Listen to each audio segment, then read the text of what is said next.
They are already clearing the drainage systems in South Sea. It is one of the flood hotspots in the country and in Nairobi, and with the El Nino in October expected to be the worst, the digging has begun. It is a rush against time really, because the rains are expected to begin early next month. They will need to dig some more and clear the dirt.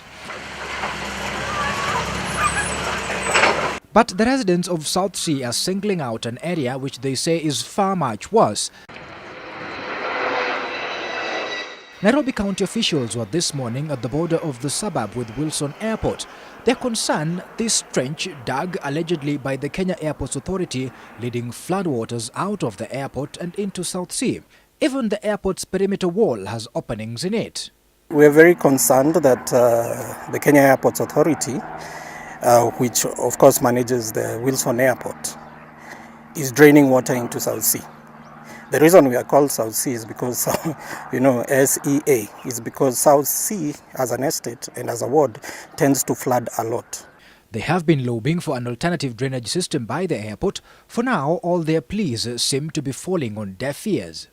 But we have not received very clear solutions. And some of the solutions that are being recommended, of course, do not relate to sending the water away from South Sea, which does not solve the problem. This trench, the residents say, may have saved the airport, but at the detriment of the residents of South Sea, because they say that even just ordinary flooding makes all the water from here go into the estate. They wonder what will happen when the El Nino comes. It is not just that. There's poor drainage and alleged grabbing of public land. This construction, also going on in South Sea, has been marked for demolition by the county government. The owner has diverted the drainage, which is passing right in the middle of where he intends to erect his structure. But this is just in Nairobi. The government says the entire country needs to be prepared. Buying of food stocks and non-food items that will be needed, buying medicines and vaccines for the expected waterborne diseases, and warning systems for people who live near rivers.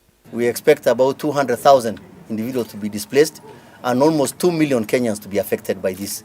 And therefore, we have to really put in place a robust plan to ensure that we reduce the impact of El Nino.